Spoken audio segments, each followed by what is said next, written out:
Well, good evening and welcome along to the first race of Season 7 in the Formula Racing League. Tier 2, we have drivers aiming to prove themselves in a new division, some looking to secure championship success, and all of them seeking the thrill of competitive racing over the next 3 months. We start here tonight in Monte Carlo, for the Monaco Grand Prix will end in Hungary on Valentine's Day early next year, and these next 50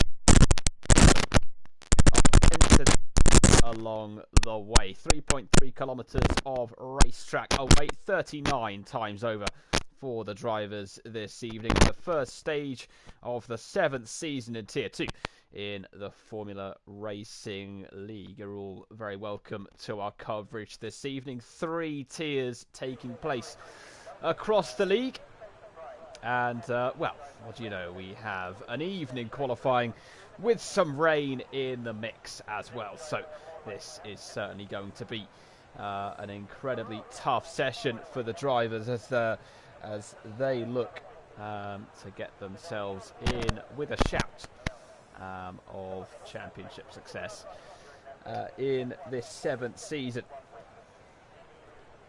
So we'll see who can emerge victorious by the end of it, and we'll find out which drivers are going to be able to negotiate these barriers, particularly in such difficult conditions as well, as the first set of drivers just head out onto the circuit to get themselves, let's just say,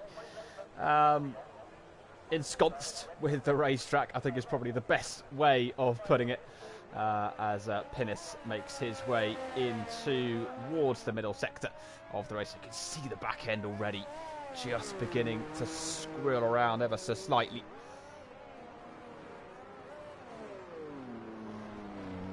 And through the Nobel chicane we go. Just give me 2 seconds. We're just going to have a slight little change of technology, and we'll be right back.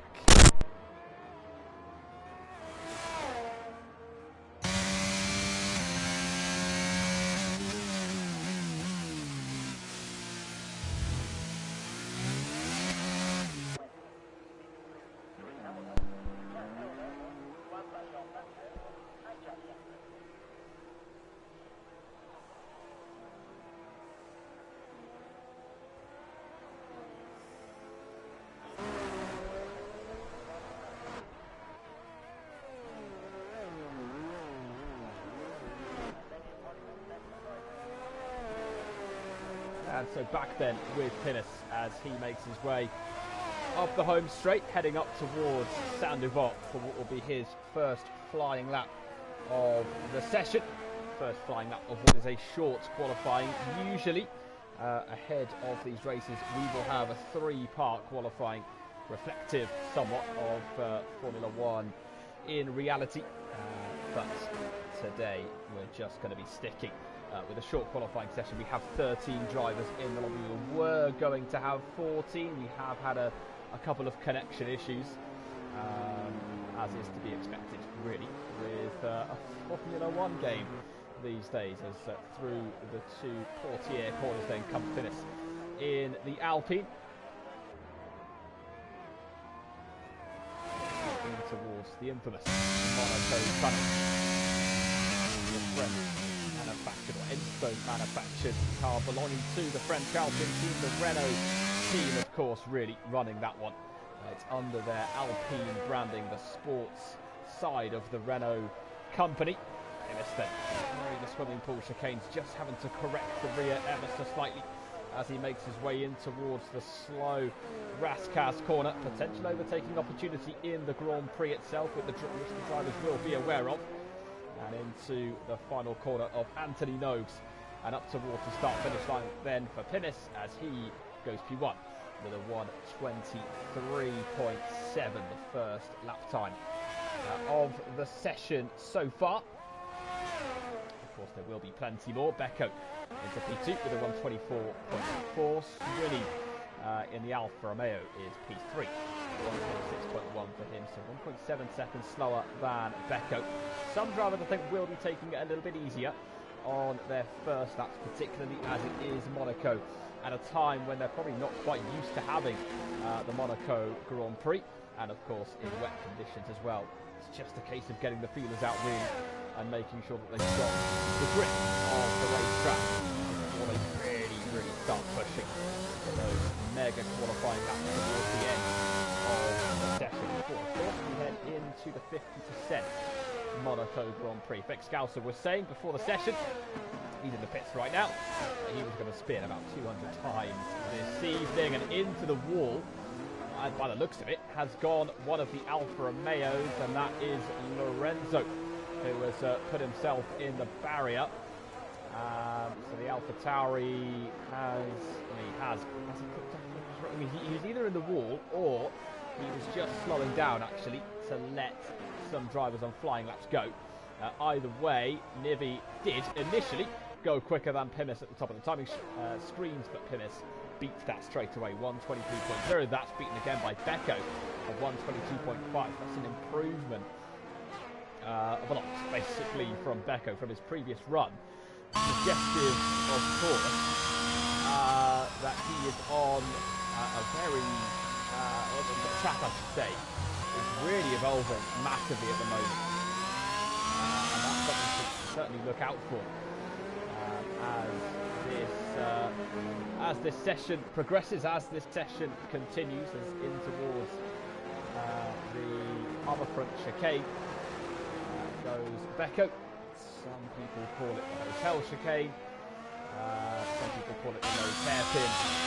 Not actually sure the complete this one. There's so many different names for that hairpin at this stage. It's been in Formula 1, of course, since before the championship era began.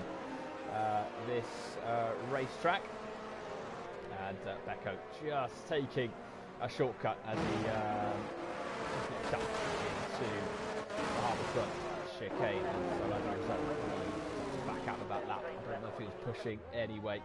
By the way, Cavalis now for Red Bull. We've got 8 lap times on the board. One of those is Lorenzo, and that was his slow lap time when he just slowed down in the middle sector. Cavalis then through the harbour front chicane makes his way in towards Tubac for the first qualifying lap of the session. These guys, of course, will have done plenty of practice before the session began. I would imagine more so than they will be for most races this season, particularly with it being the first round of the season.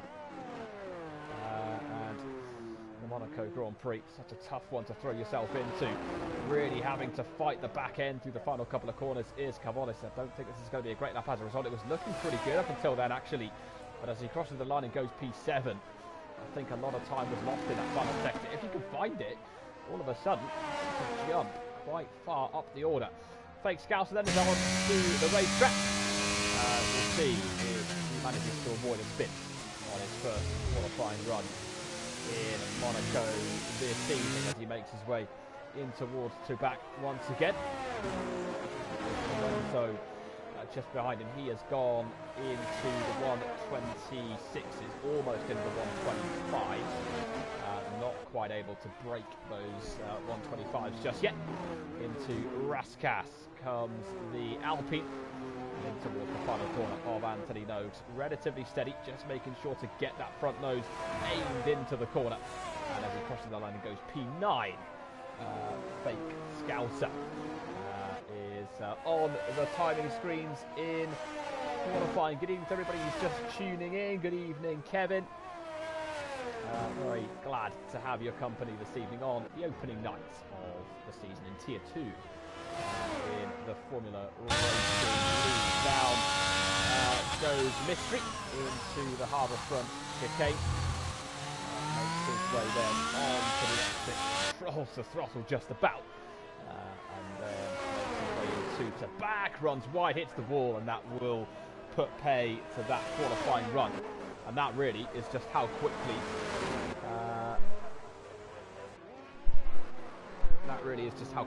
your lap will go around this lap. It's just so difficult. You make one mistake and the barrier's there. There really isn't any room for error. The track limit is the barrier at the circuit, except for a couple of corners where there's a little bit more leeway, but not an awful lot, unfortunately. So in towards the Harbour chicane comes Squiddly Diddly, and I'm going to have a really hard time not laughing at that name this season. It will break me at some point in this campaign. I'm determined to go as long as possible into this season without laughing at that one. And well, someone who's not laughing at the moment is Becca, as he goes wide the swimming pool section. Whether that was a mistake, whether that was to allow his teammates to go, not too sure. Towards the line then comes Squiddly Diddly, and he goes P11 with a 125.7. So Matty G is the only driver at the moment who hasn't yet put a lap time on the board. Becco currently P1, Pinnis in second position for Alpine. Matty G in the Williams, just making his way through the tunnel section. He makes his way in towards the Harbour chicane then for Alpine. For the apex, Nibby goes into P1 for for the Williams team. His teammates currently on a lap, Nibby at the moment, setting the pace as Matty G then makes his way towards the end of the lap. Pinnis now goes P1 for Alpine, so that's him, top of the timing screens. The track, it will evolve because they're still on the intermediate tyres. There is still rain, but it's consistent. And one thing you would say about the Monaco circuit as well is that because there's so much undulation, and because this is held on an actual road as well, of course, so there's plenty of drains. One of the drain covers came up, I remember, a few years ago. It was 2010, I believe it was, after Rubens Barrichello's crash, as he headed up Beau Rivage. One of those just came off. So there's plenty of drains around the racetrack, plenty of undulation. There's lots of places for the water to go. Unfortunately, sometimes that also does mean that it kind of settles at the final corner at Anthony Nodes, and that was one of the things that we saw at the Monaco Grand Prix earlier this year. That was one of the reasons we couldn't get going for such a long time, was just because of the fact that there was just so much water in that part of the circuit. Matty G then in towards the final sector of the racetrack, and he heads then into the Rascasse and then comes into the pit. So he's decided that wasn't going to be good enough. And into the pit lane then comes the Alpine driver. There is Williams driver, I should say. There is time in the centre of that. Not too much time though. There's only 6 minutes to go of the session. That's why I'm a little bit surprised. I mean, Matty G did leave it a little bit to go out. Nibby's had his lap time invalidated. Probably cut turn 1. That's the only part of the circuit in the first sector where you can actually gain an unfair advantage. Other than that, you're going into the barrier. Becco then starts his latest qualifying run for Ferrari's. Got to make sure the Alpine doesn't get in his way. Thankfully, it does not as he makes his way through. And he can continue then on his lap. Is this good enough then? In the first sector, it is indeed. It's a purple first sector for Becco as he makes his way down the hill. It's a short squirt on the throttle, even shorter in the wet conditions. He makes his way down towards Portier, one of the Williams drivers just getting out of his way. He makes his way to the second Portier corner, having to control the back end, and then he makes his way into the Monaco tunnel. Nice and dry in this part. This is where the grip will change slightly, and then as you go through the flat-out right-handed kink, that's when the car can re-grip and spit you back into the barrier if you're not careful. Becco out of the harbour front chicane in towards the back. This is where the lap can go so wrong. He's timed it perfectly through there. It's a purple middle sector as well for Becco. This has been a really good lap from the Ferrari, and if he can keep it all together in this final sector, it could well be good enough for pole. In towards Rascasse, now through Anthony Nobes, gets the car turned in, controls the rear really nicely indeed, does Becco. Up towards the line for the Ferrari, and it is P1. It's a 121.8, 0.6 quicker than Pinnis. The track is getting drier, it is getting quicker, and so that could well be beaten between now and the end of the session. Matty G has now gone P7 on a 124.1 for Williams. Lorenzo is out on track as well, making his way through Portier. Swinney is out of the session meanwhile, so that could be a crash somewhere. It is a crash. It is at... Where's that? That's at the end of the... that's at the harbour front chicane, isn't it? That he's lost it. And I'm not sure... Oh, there he is. So, yeah, so he's lost it on the inside barrier, I would assume. And then probably lost a rear wheel, or maybe even lost his front wheel, clattering into the barrier. He would have to turn in quite early for that. But either way, that is Swinney out of the qualifying session. Lorenzo then into Rascasse, and then through towards Anthony Nogues. Not been a bad run this so far from Lorenzo. He's had to avoid the Alfa Romeo on his way through, which won't have helped him too much. Across the line then for him. And he stays in 8th position. Actually, it's 2.5 seconds slower than his last run. So I think he was held by the Alfa Romeo. Jack Bowie in the Red Bull, down towards the end of the first sector for him. He's also potentially in contention for pole, and he is just a little bit up, 500ths of a second up on his previous best lap time. Here's the Red Bull driver, gets the car, turns through the Lowe's hairpin. Such an awkward corner to try and get right. And then through the 2 corners of Portier. Way down to a little bit of a free. He's got to control the car in towards the braking zone of the harbour front chicane. Barely any time to get your breath back really at this circuit. And then in towards the 2 swimming pool chicanes comes Jack Bowie once again in the Red Bull, who have won 3 of the last 4 races at this racetrack. And Bowie, I think, clipping the barrier on the inside of Rascasse, and that affected his time massively, I think. I'm not sure he'll go any quicker. Squiddly Diddly out of the session as well for Ferrari, and indeed Jack Bowie slower by 3 tenths, and that was pretty much all in Rascasse, where he lost that time. So Becco is back out onto the circuit. Pilis is currently on a lap. He's 2 tenths of a second up at the moment. So right now, that wouldn't be enough to take him onto pole position by the end of qualifying this evening. Through towards the swimming pool section then comes the Alpine, looking to take pole. 90 seconds left, just under, in qualifying this evening. To see who can take pole position. Cavallis climbs up a place meanwhile. In towards the final corner then of Anthony Nogues comes Pimis. And what's this going to be then for the Alpine as he crosses the line? It's not an improvement in the end, actually. 0.8 of a second slower than his previous effort. Nibby is making his way into the final sector, and he's going to purple middle sector, has Nibby. This is a great lap. He's just slightly crushed the inside wall going into the second swimming pool chicane. That's how much he's pushing to try and take pole position this evening. In towards the Anthony Nogues corner he comes.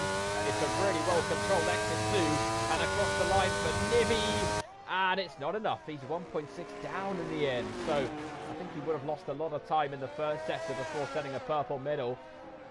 He has got time to go again if he decides that he wants to. Here comes Becco meanwhile for Ferrari, up towards the line for him, and well, in fact it is 7 tenths of a second quicker. Whether that was the end of his out lap, whether that was his flying lap, I'm not too sure, but it's a 1:21.8, which is still the lap time he was on before, so clearly that was his out lap. It just wasn't showing it on the screen, which is handy, isn't it, from EA? But either way, in towards the end of the first sector then comes Becco as Jay Hartnell makes his way up into 4th position, as Becco is 2 tenths down on his previous best effort.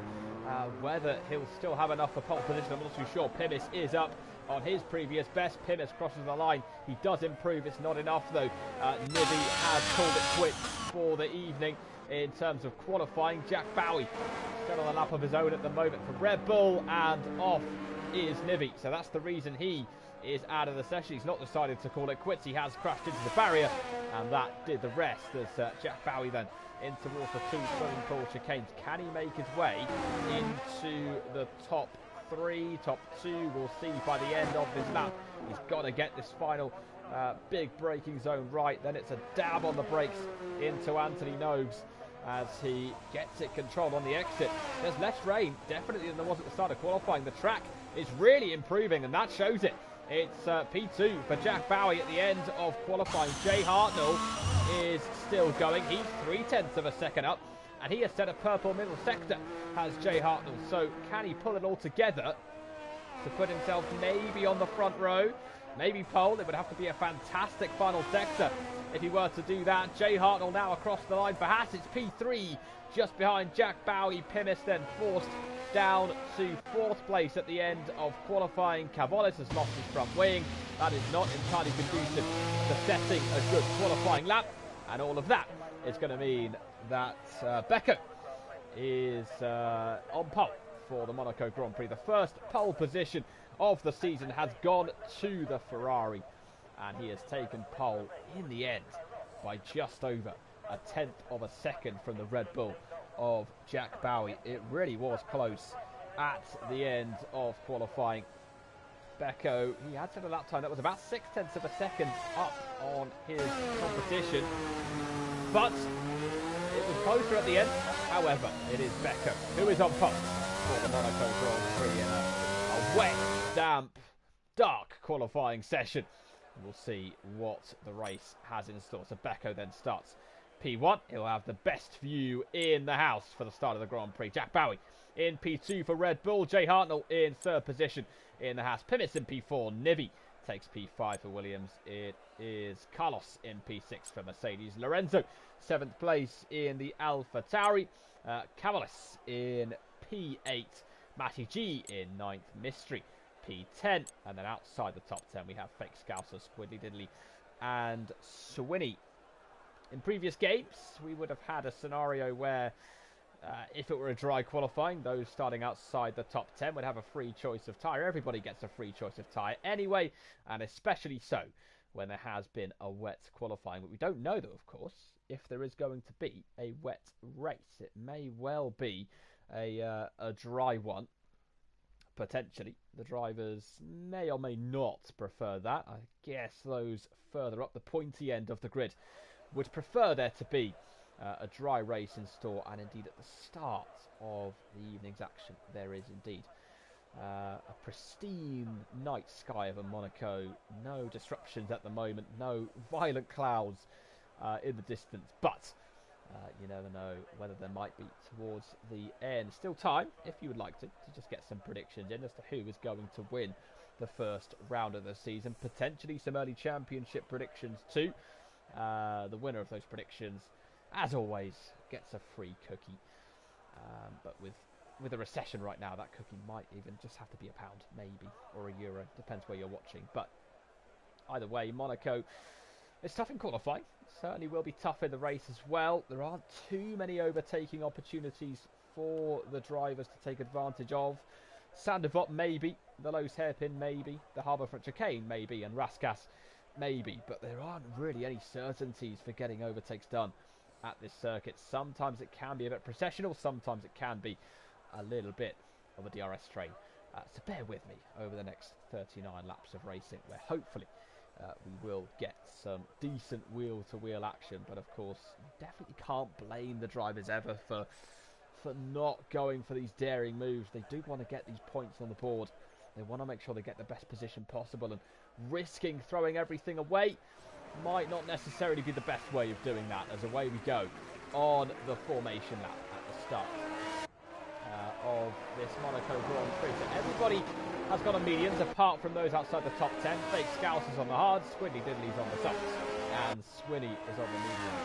That will make me laugh this season.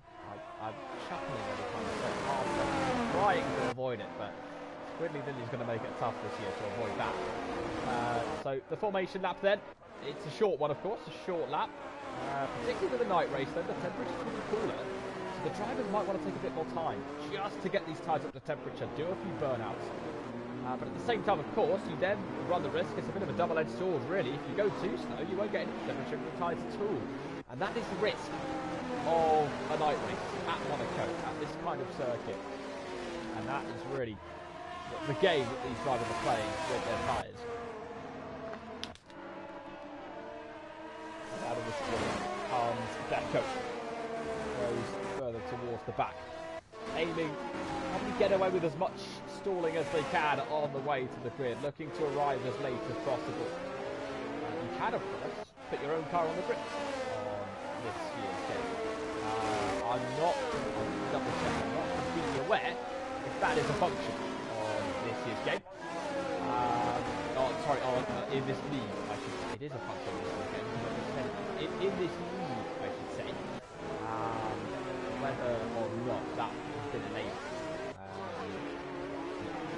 I think we can trust these drivers just to get that done.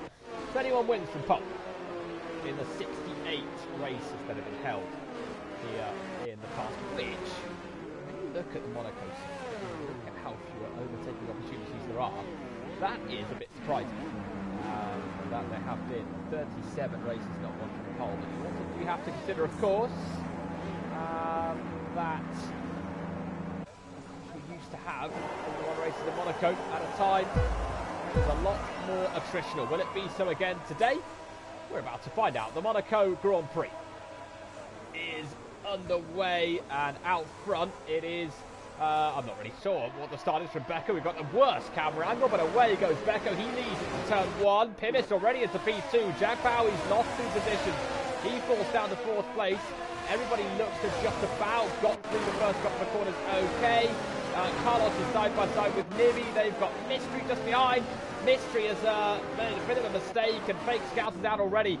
Swinney has made contact with Fake Scouser by the looks of it. So the Alfa Romeo's in the wall. He's lost his front wing. We've already lost Fake Scouser from this Grand Prix. And, well, he's not going to spin 200 times. He's going to spin once, and that one spin, sadly for Fake Scouser, puts him out of the running on the opening lap of the Monaco Grand Prix. I'm not too sure whether that's going to be a safety car or not. It should be, but this is a Formula 1 game, so it won't be. It doesn't really make any sense. There's a car parked in the middle of the racetrack having crashed, but we haven't got a safety car. I don't really understand the logic that goes into these games sometimes. But anyway, Becco, 1.2 seconds through a finish. It was a really good cover line by Becco. Jack Bowie, I think, just got a little bit swamped into turn 1. So he lost out to Pimis and to Jay Hartnell. And we've got we've got Carlos in the pits, actually. It's Carlos and Squiddly Diddley who have made their way to the pits. It's front wing damage for Carlos. I would suspect it's the same story in the Ferrari camp as well. Yeah, new front wing being fitted. And in as well has come Squinney. Squinney's done well to make it back, actually, as quickly as he has. He might have taken a shortcut on the way, potentially, in the process. I'm not going to accuse that. Either way, Matty is back out onto the racetrack as well for Williams. And away he goes with a new front wing in tow for him. So Squiddly Dilly's gone into the hards. It's Matty G and Swinney on the medium tyres at the moment, and Becco with a 1.9 second lead over Pimis on the second lap of the race. Purple middle sector in the Ferrari. Really good start to this race. McLaren are the most successful team here over the years. 15 races, but we haven't got a McLaren.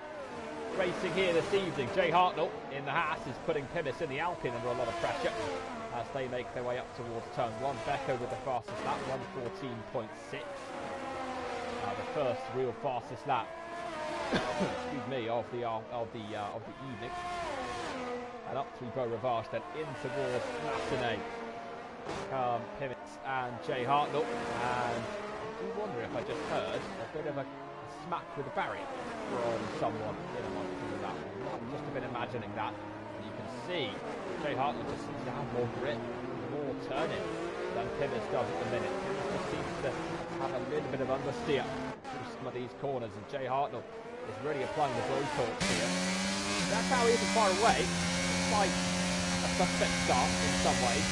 Not made a bad couple of laps since then. In towards the chicane, into the wall goes Pimis. He just turned in too early whilst defending from Jay Hartnell.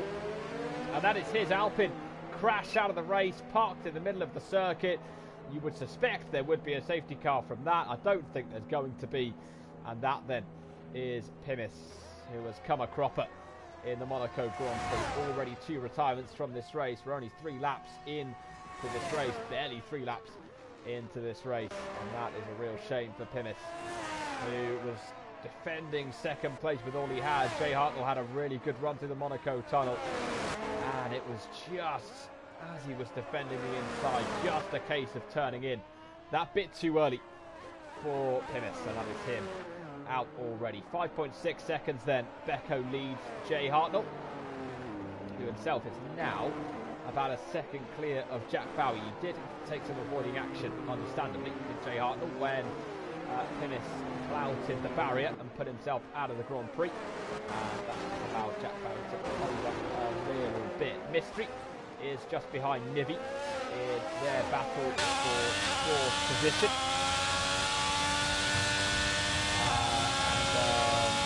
Scouser, Matthew and Swinny made contact, and he went into the back of Matt, so there really wasn't an awful lot that Blake Scouser could do about that. And again, that on this race with the barrier so close, there's really nowhere to go. On the opening lap, really unfortunate that for Blake Scouser and Dennis as well. Both drivers out of the race, but in this season, I guess it can only go up from here, can only get better, having retired from the first race. So there is that. In towards turn 1 then goes Mystery as he chases down Nivy, who I think is flirting with track limits through San Rivat.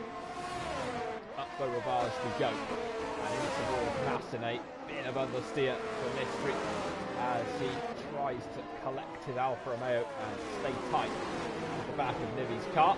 Lorenzo and Carlos are Cavolis, I should say, are right on the back of that battle. Carlos is quite a bit further back. Swinley Diddley's back in again because he's broken his front wing again. He's going to go from the hards onto the mediums now as the Ferrari pit crew get the tyres changed, get the new front nose on the car, and it's really not been a good start to this race for one Ferrari, while the other one is leading this race by 6 seconds. Bowie's just dropped back just a couple of tenths from Jay Hartnell, so he's fallen back out of DRS range of the Haas driver in front of him. Mystery is now 1.5 behind Nivy, so just a couple of moments of understeer really have cost him a fair bit of time, and Lorenzo as a result was right on the back of it with Cavolis right there as well in the Red Bull. Right to get involved in this battle. Becco dominating the series right now. 6-second lead, as many laps into this race. 39 laps, Monaco Grand Prix 50%. 78 laps. And through in towards the Casino Square section. That was Mystery. Just ahead of Lorenzo. Exactly, just ahead of Cavolis. The Tauri. With a new driver next season, Yuki Tsunoda will be joined by Nick De Vries at the team. Chester Williams always had that talent race, part of the McLaren Young Drivers Programme for 9 years between 2010 and 2019. Left after his Formula 2 winning campaign in 2019. Since then, of course, won the championship with Mercedes EQ Formula E team. That was taken over by McLaren ahead of the new season. Van Dorn has since moved over to Penske. Dimitri, of course, moving into Formula 1 for the first time in his career as a full-time driver. Of course, that one-off appearance in Italy, rather cementing his place, you feel, on the F1 grid with Pierre Gasly. Moving over to Alpine, Matty G has moved out of this race, I'm afraid, and it's at the same place as Philip, as Swinny just about avoids him. And what that means is that we've got 10 drivers left in this Grand Prix, and so all these guys have to do is finish the race, and they will have points this season. So pretty good for them from that perspective, but they have still got to survive the rest of the race without putting it in the barrier.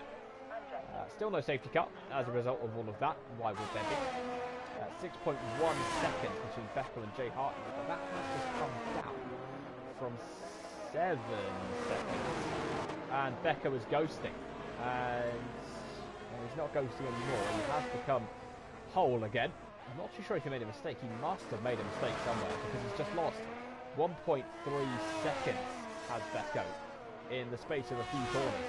So I think something must have gone a little bit wrong for him somewhere. Jack Bowie's dropped 1.7 now behind Jay Hartnell. Top four and finishes for Jack Bowie in the Formula Racing League in 3 seasons. That was in Tier 1. But the influx of drivers moving into Tier 1 has prompted a move. Driver. In terms of his pace, he certainly is mixing it with the top drivers in Tier 2 at the minute.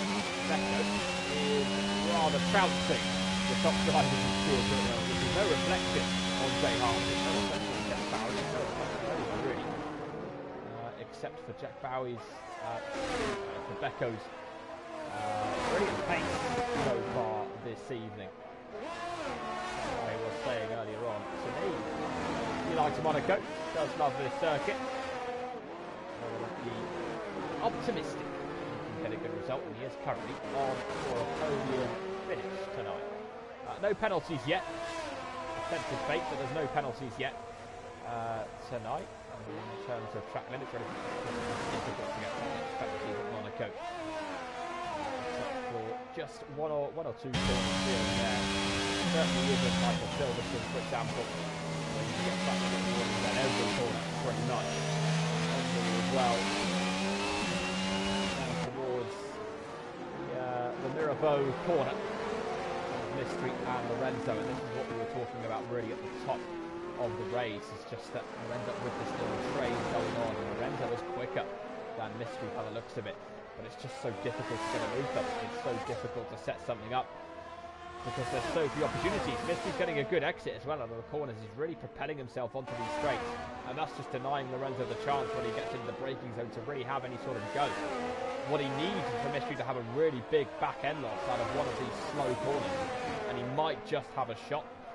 But at the moment, Mystery's driving very well indeed in his Alfa Romeo, keeping these two drivers behind him at bay for the time being. Becco has re-established his 7-second lead over Jay Hartnell out front. Jay Hartnell has lost time to Jack Bowie, but was now back within DRS range for the time being. Nibby 2.9 seconds back from Bowie.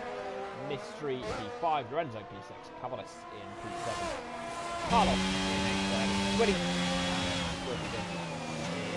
P10 for Ferrari. All of these drivers coming with the scoring points as it stands. It's 5/10 between Jay Hartnell and Jack Bowie. So I wonder if Jay Hartnell, he's either used up his tyres, which is difficult to do at this circuit, or he's put some damage somewhere. He might just have made a mistake, just put his confidence a little bit back. Who knows?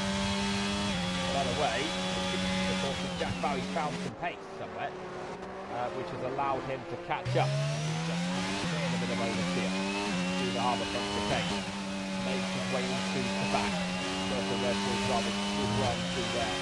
And it is during the race, it is when you're just putting in these consistent times, particularly when you're not really battling anyone. It is in this part of the race where you develop that rhythm, and these corners just start to flow a little bit. Now that's good in terms of the rhythm, that's good in terms of consistency.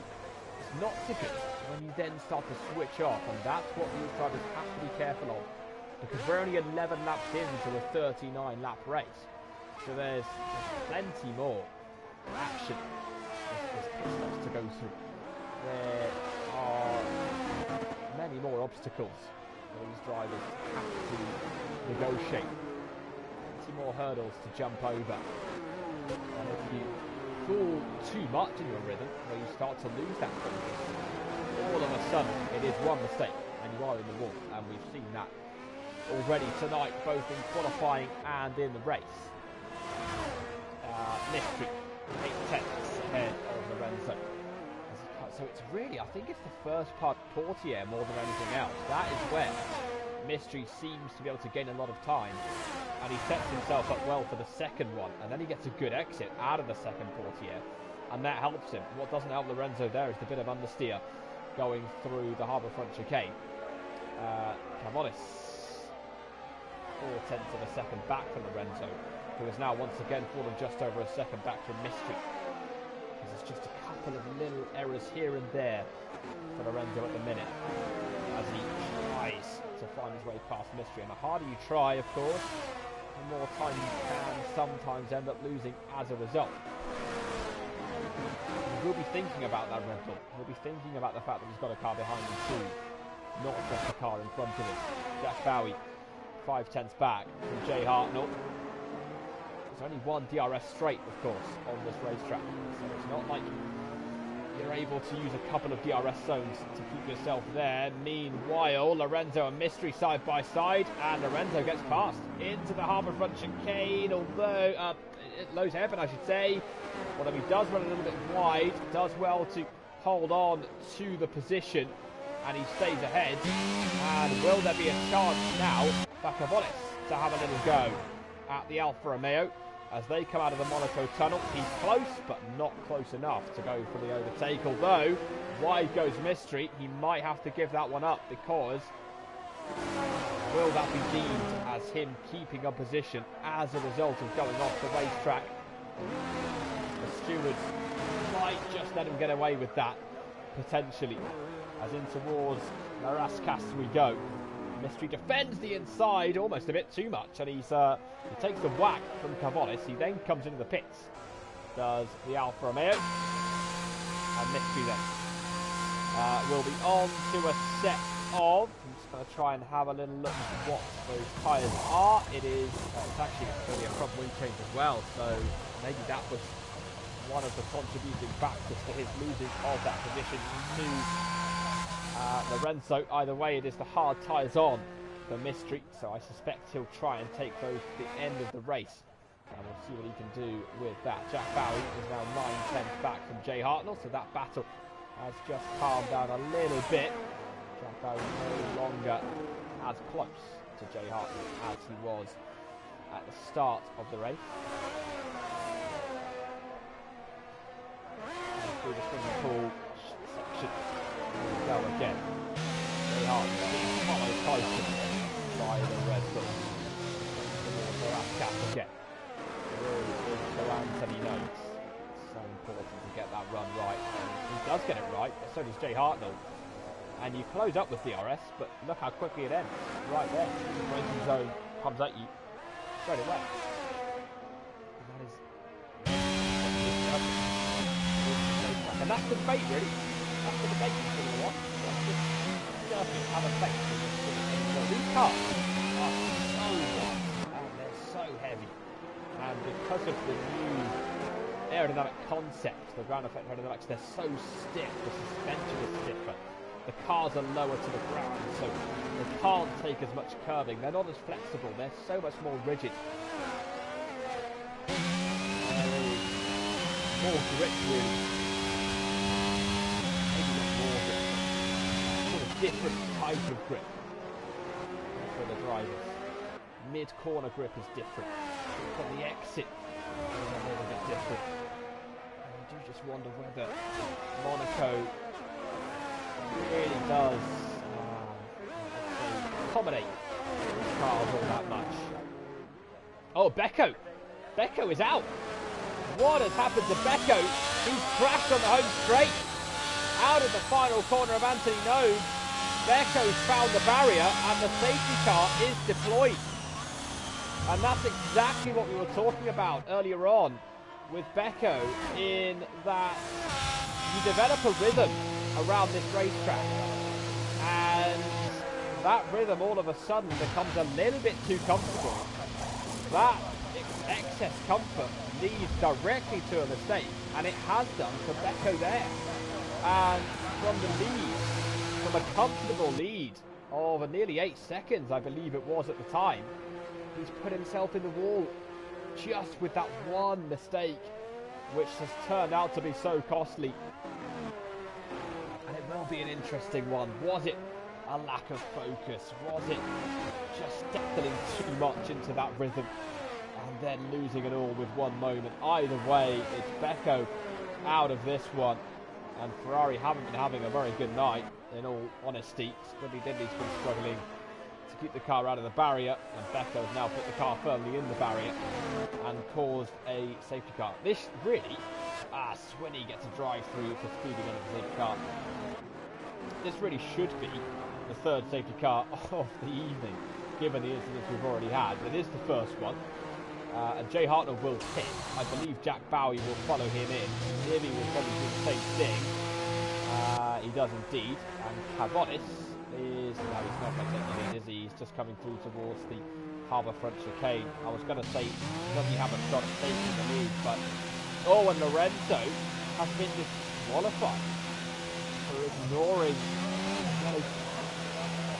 And Cavonis has been disqualified for ignoring the yellow flag. What on earth? So that's two drivers disqualified in the space of a few seconds for ignoring yellow flags. That is bizarre. And it is two cars in the Red Bull family, isn't it? That leaves us with 7 drivers left in this race. Squidly Diddly still going for Ferrari. That is strange, I have to say. I'm not too sure how do you get disqualified for that? That is a bizarre one. For ignoring yellow flags, unless that was a repeat offence for them. That is a strange one. With 7 drivers left, 2 disqualifications in this, although it's not showing Lorenzo as being disqualified. It's showing him as just out of the race. Or not in the race, certainly. There wasn't actually a definitive status for him on the timing tower on the left-hand side of your screen. But Cavonis most certainly is disqualified. That's a bizarre one. That's a very strange one indeed. All of that has stemmed from Becco crashing out of the Monaco Grand Prix after suffering a crash. Whether that's, again, focus, whether it's just a mistake, who knows. But Becco has found himself out, the race leader, with a comfortable margin. No longer in this one, and it gives Jay Hartnell the lead. It gives Bowie second place, and it is Nibby P3 in Monaco this season. That changes the dynamic of this Grand Prix. 20 laps to go of this race. Plenty of time for everything to change. 22 wins from outside the front row. Jay Hartnell did start this race from outside the front row. Dan Bowie beginning proceedings this evening. Up in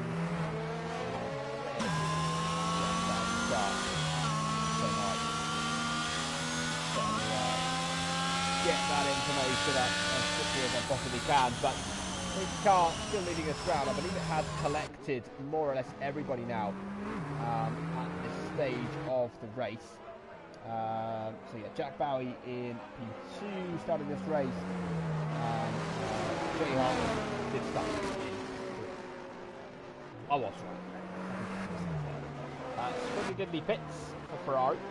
I believe that might have been another front wing change. Either that or... I'm not sure actually why else it would be. Either way, out of the pits he comes. Hard tyres on. Everybody's on hard tyres at this stage. All 7 of them. With Squidly Diddly now having to rejoin the pack. He and Swinny are both kind of out of sync, really. Swinny's just making his way through the Monaco tunnel at the moment. And of course we've got this driver, Squidly Diddly, in the Ferrari, who's just coming through the Lowe's hairpin at the moment. So, ooh, and what was that? I think he might have just exceeded his delta time there. Squidly Diddly forcing him to come to a near stop just to get himself back into the green. That's what I assume that was. The safety car is still leading these drivers round on lap 18 of 39. If you are new, if you're new to safety cars and you're looking at the time of the screen and wondering, why on earth is that gap so big when it is clearly smaller than that? Well, in a real life situation, this gap here between Jay Hartnell and Jack Bowie, you would imagine, would be about 0.3, 0.4 seconds. because of the safety car bringing them round at a much slower pace, it naturally takes that bit longer for the drivers to arrive at that point. So that's why those gaps are bigger than they ordinarily would do if it was just close in a green flag situation. If that makes sense. I'm sure it already did make sense before. I probably didn't really need to explain that. Just in case was unsure of that one. Right, safety car's in this lap, which means that Swinny and Swinny might not catch the back of this train. Swinny might, maybe. Swinny Diddley almost certainly won't. I don't think he's got enough time to catch up. Jay Hartnell then. It's his prerogative when to go. No overtaking until the start-finish line. And that is when he'll be able to unleash everything that Ferrari-powered Haas has behind him. And indeed, he has gone for it. And Jack Bowie hasn't really gone with him. Nivy just behind in P3. Mystery in 4th place for the Alfa Romeo team. Just ahead of Carlos. Then Swinny. And then Swinny Diddley just behind. Swinny has more or less caught up. Swinny Diddley hasn't. But the Ferrari at this point will be taking 6 points from the Monaco Grand Prix. It's just a case of, with a race as attritional as this, just keeping yourself in it, really. I'm sure you don't retire. And you might just have a shot at scoring points, and indeed, all 7 of these drivers will be scoring points, provided they see the checkered flag. Still plenty of time left. Plenty of laps remaining for them to have to negotiate.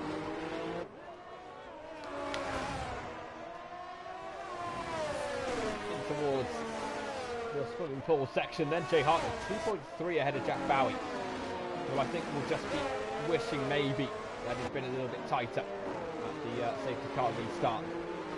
Heading into Anthony Nivy, putting him under a little bit of pressure, although Jack Bowie has just broken that 1 second window after the safety car.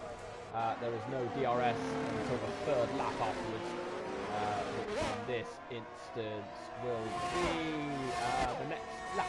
I didn't know the line on to lap 19 up, heading into number 19, so I would assume it will be the next lap on the DRS will be enabled. And Swinny is just come in the pits for Alfa Romeo. Swinny just made his way out of Saint-Denis. I'm not too sure what that stop was for Swinny, whether it was more front wing damage, I'm not entirely sure, but he's back out, 17.5 seconds behind Carlos himself, and 0.5 seconds behind Mystery. So that's a bit of a battle going on for 4th position at the moment. Nearly 7/10 of a second lap from Jack Bowie, who's brought himself in a little bit more, has the Williams driver. Jack Bowie himself 2.8 seconds behind the Haas of Jay Hartnell. Through then into Walter Ascas we go once again. Anthony Nogue's corner then follows, 3-second lead. Jay Hartnell has 1:14.5, and DRS then is enabled. So Jack Bowie, well, he is now 1.2 ahead of Nivy. Could be quite important by the end of the lap. Carlos just about still within DRS range of Mystery in front in their chase for 4th position. 5 points in the second Casino Square. Really good run through Massenet in Casino Square for Carlos in towards Mirabeau. Now down towards the Lowe's hairpin. On the hill to 2 corners of Portier for the Mercedes driver, the one that hasn't been won by Red Bull in the last 4 years. That was Lewis Hamilton, the Mercedes in 2019. Just about held off Max Verstappen that year. Held in 2020 due to the COVID-19 pandemic. Return last season winning, and this year was Sergio Perez taking the win for Red Bull in the rain-affected race. He then won in Singapore under the lights at that particular street circuit. Seems to have a knack for street tracks this season. Sergio Perez out-qualified Max Verstappen in Baku earlier this year as well. Up towards turn 1. Carlos just behind Mystery, seeking out that opportunity pass him. Jack Bowie is now 1.6 seconds clear of Nibby, so he's not so much of a drop behind at this stage. Swinney has spun in the Alfa Romeo at La Rascas, and that puts Squiddly Diddly up into 6th position. One thing of note as well is that Mystery does have a penalty. And so as it stands right now, that would put Carlos in front of him. But of course, there's plenty of running still to go. Carlos should be aware that he doesn't have to pass Mystery to get this position, but with just under 4 seconds to go to then catch up to Nibby, he will want to clear him just to see if he can catch up to that Williams and see if he can get on the podium. Because why not chase that down? But also, why go for a silly move when you know you're going to get a decent handful of points anyway? And that's just something he'll be weighing up in his head at the moment. Does he go for it? Does he not? A brash move at this point. Maybe isn't wise, but if he does want the podium, he'll need it. Mystery himself is catching Nibby. It's not like Mystery is completely holding Carlos up. They are both catching Nibby. That's a really good run for Carlos up towards Saint-Devant. Mystery goes defensive, Carlos stays behind, and Carlos gets a penalty of his own for multiple warnings. Just cut across Saint-Devant, and that is, as far as stewards are concerned, enough. So that's in, with a penalty applied as well, and so that advantage he just had over Mystery is all gone. And so if he does want this podium, he's going to have to pass Mystery soon to then try and catch up to Nibby. The gap between Nibby and Mystery just gone back up to 4 seconds again. So it was falling, it's now rising. Nibby has done a really good job here of catching back up to Jack Bowie. So I think he maybe even just took a breather for a couple of laps, Nibby. And now he's starting to apply the blowtorch again to the back of the Red Bull. 5.5 seconds between Jay Hartnell and Jack Bowie. And Jay Hartnell's doing what Becco was doing at the start of this race. Hopefully Jay Hartnell's sake, he doesn't do exactly what Becco did, and hopefully we keep it out of the barrier. 7/10 of a second between Mystery and Carlos. Both of them with penalties. Carlos up towards turn 1 we go. Carlos with DRS, it doesn't really make a difference. He needs some sort of superb exit as he got on the last lap. The lap prior to lap 23. In other words, lap 22. Just to try and set himself up for a move, because it doesn't really look as though one is forthcoming anywhere else. Mystery's keeping his Alfa Romeo nice and tidy really in these corners. And it's just denying Castro, well done Rob, Carlos that chance to chase him down. Towards the Harbour chicane once again. It is 6/10 of a second. It is not close enough for Carlos to have a go. Sadly for him. 8 French drivers have won the Monaco Grand Prix since the championship era began in 1950. Louis Chiron is the only Monegasque driver to win this race, but that was in the pre-championship era in 1931. A while ago, that. It's almost, I think about it, 100 years ago. That is absolutely insane. Just to keep it with you, 91 years ago, that. Nice, isn't it? Anyway, in towards Massenet goes Carlos again. He's keeping pace with Mystery. He's not got an issue with that. He's not got an issue with the consistency. What he does have an issue with is that he's got a face full of Alfa Romeo and he can't seem to find a way to get rid of that. Because Mystery's driving ever so well. Nibby's fallen 1.3 now behind Jack Bowie, and Mystery is now losing time hand over fist really.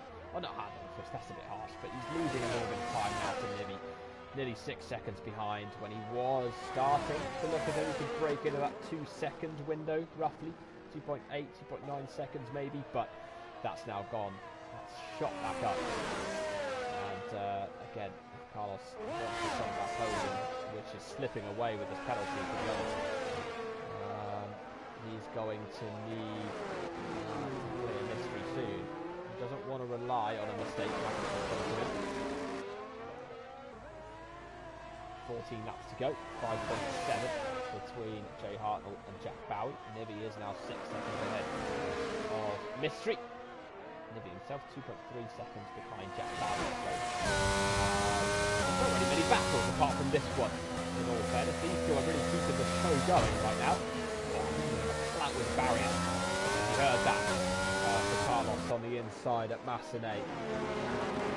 Carbon fibre flattering into metal.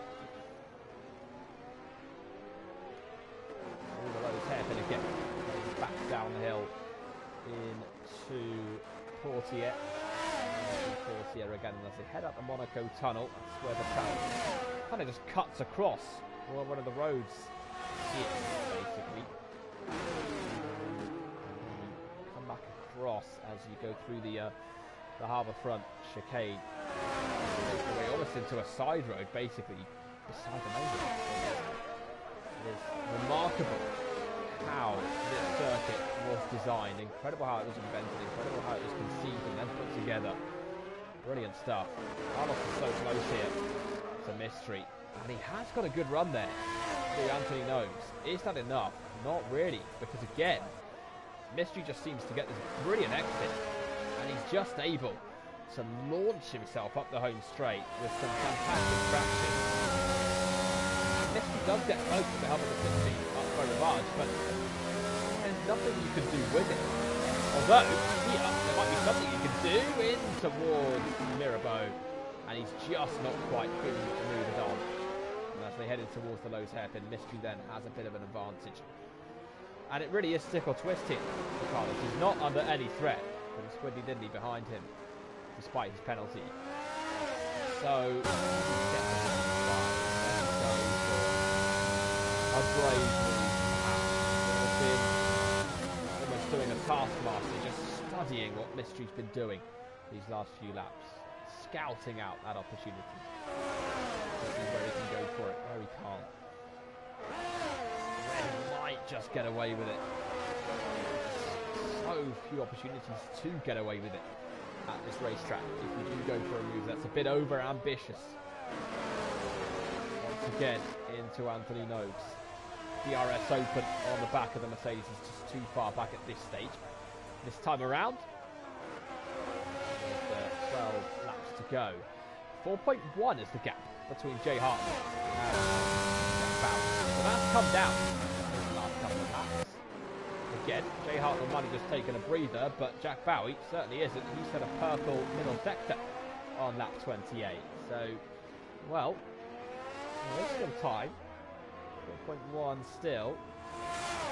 If it does start to drop a little bit into the 3-second window, then that will be interesting. It will be an intriguing end to this race. When he gets another penalty for Alfa Romeo, last of the current runners, there is Squidly Diddly, 16.6 seconds back from this battle for P4. Mystery still holding off Carlos. Carlos still, at this point, probably quite frustrated with the fact that this car has been in front of him for so long. Jack Bowie, fastest lap, 1:14.4 into Rascasse goes Carlos, has a look at the inside. He's so close through Anthony Nobes, that's a good exit too. Mystery doesn't have the greatest exit through there, and he's closer. Is Carlos? Is he close enough? No, he's not. Mystery stays in front again. 3.8 out front between Jay and Jack. He needs to be closing it by more, you would expect at the moment. Fluctuating a little bit. 5.2 now between Jack Bowie and Nivy. 9.7 seconds back to Mystery. So that all but puts, even if Carlos does get past Mystery, that pretty much puts him completely out of the conversation now, really, doesn't it? Come on the podium this evening. Stuck behind this too long. And the podium, I think, is gone. We have our top 3 at the moment, unless something goes wrong for any offset. There is Nivy, who has just been quietly doing this job on his own at the moment. Jack Bowie is 3.3 seconds behind Jay Hartnell now. Has Jay Hartnell used too much of that hard tyre? I'd be amazed if he has, because tyre wear is not too bad in Monaco, especially on the hard tyres, which will last you an eternity almost. So it's hard to see how Jay Hartnell could have taken that much out of his rubber by this point. But the gap is falling, there's no doubt about it. It was rising, not exponentially, but comfortably so for Jay Hartnell. It's not anymore.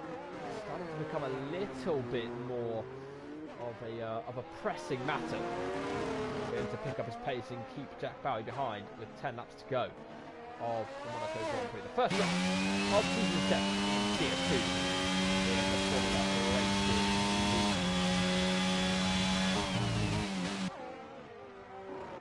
Carlos remains half a second behind Mystery. He remains very steadfast in his defence, although makes a mistake through Portier, and is that a shot for Carlos down towards the Harbour Front chicane? No, it's not. Mystery, you'd rather fear the setup is catered towards just taking advantage of the exit and then the straight that follows, which is a difficult balance to strike, but he seems to have done that. He's really getting a good exit, and he's also just keeping that down the straight, although the worse exit you get, of course, the more difficult it is to maintain that pace down the straight. Bit of a clout on the curve for Carlos to Anthony Nogues, and that cost him a little bit of time. Jack Bowie's just lost a couple of tenths to Jay Hartnell, who looks to stabilise that loss of time to the Red Bull, which is good news for him.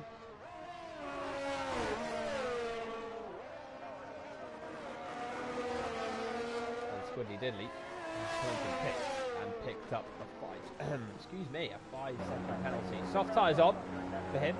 Can he get the fastest lap? I wonder. As he rejoins, and it might just be, it is indeed going to be behind Swinney. So he retakes P6. Those two have been having that little battle for 6th place for a while. 6/10 of a second back from Mystery. Continues to look for a way to try and grab P4. 3.3 again. 3.2 between Jay Hartnell and Jack Bowie. 9.3 seconds now back to Nivy, who I think is aware he's not involved in this battle for second or for the win. He certainly isn't under pressure from behind, so he might as well just stroke that Williams home, bring it in for the podium, take 15 points, thank you very much. And that will do for him. Jack Bowie at the moment, as you can see, is currently taking home the point for the fastest lap of the Grand Prix. He will be on 19 points come the end of race 1. Jay Hartnell will lead by 6 points. 25-point ball tonight. Squiddly Diddly on those softs then. Let's see what he can do.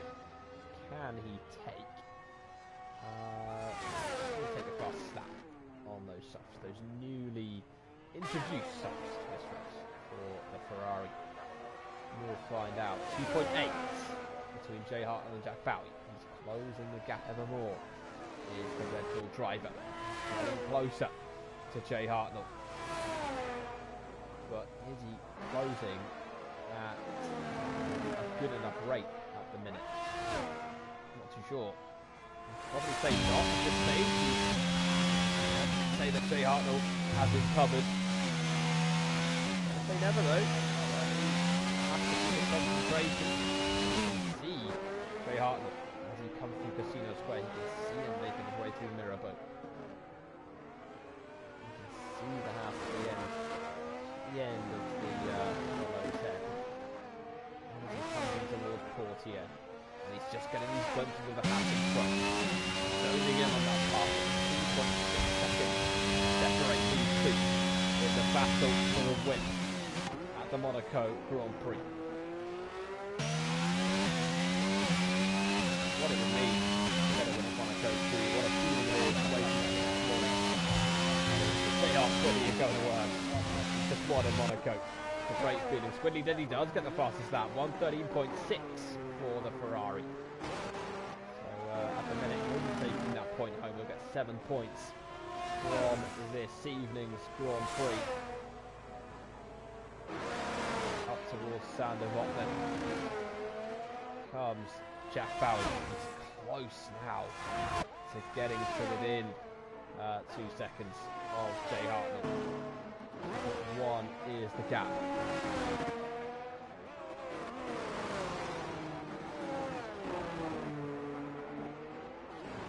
Through them towards the Lowe's hairpin once again.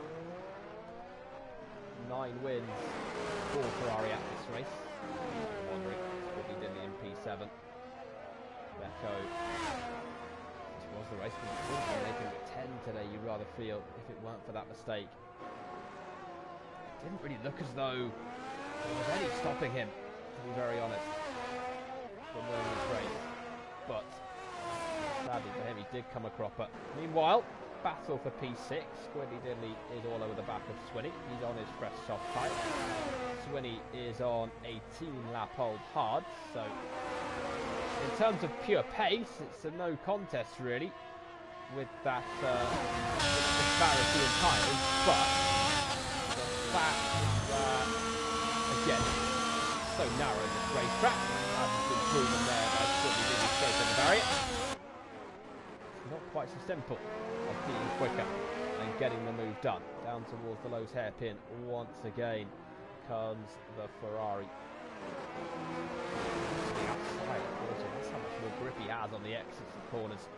It is 1.7 between Jay Hartnell and Jack Bowie. This win, this battle for the win, could go down to the wire at this rate. Here comes Squiddly Diddley in towards the harbour front chicane. Squiddy covers him off well. 1.8 is that gap. 35 or 39.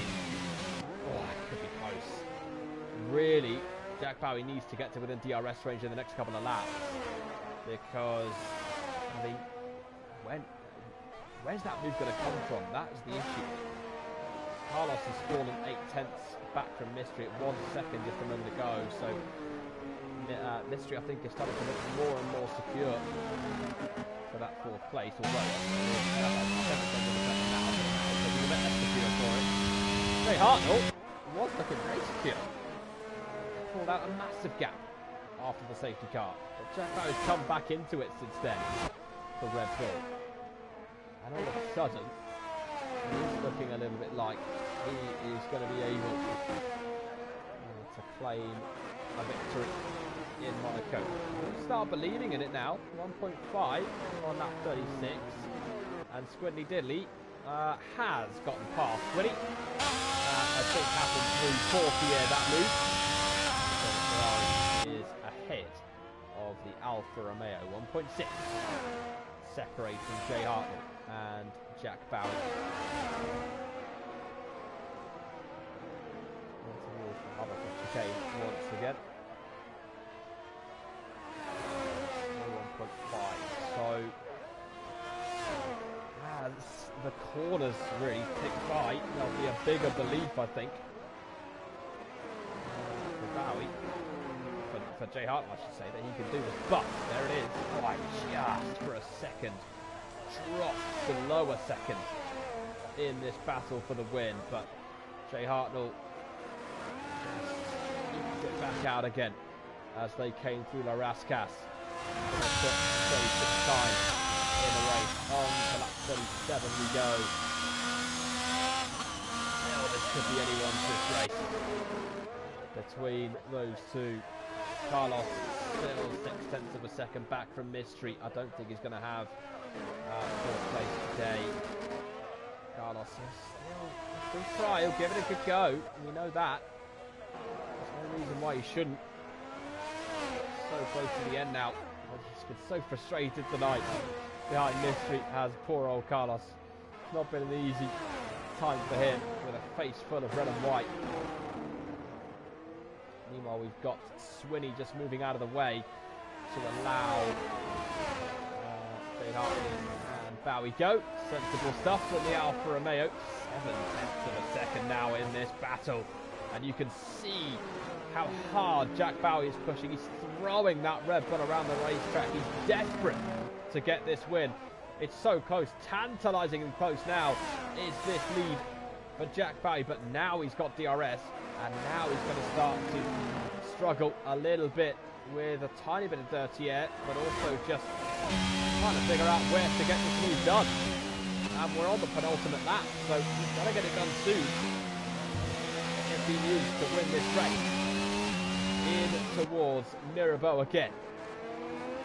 Jack Bowie just behind Jay Hartnell, right behind Jay Hartnell, who at this stage will be feeling that pressure. And it's just a case of not making any mistakes.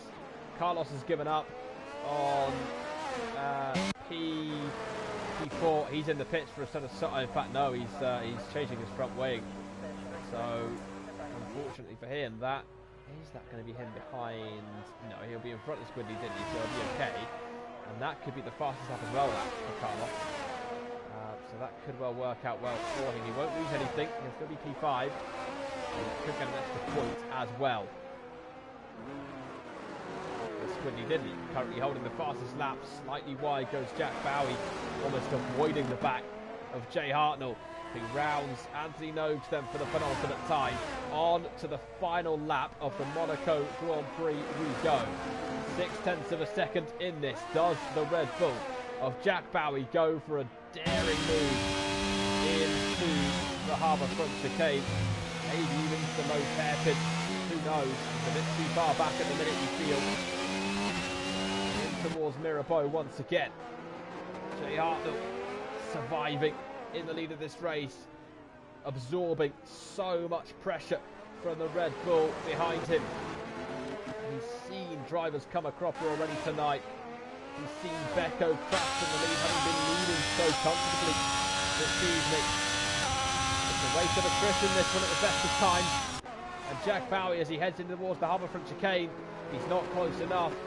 Squidly Diddly moves over, and he won't get the fastest lap because that's him a lap down, and that as a result is going to deny him the chance to get the fastest lap.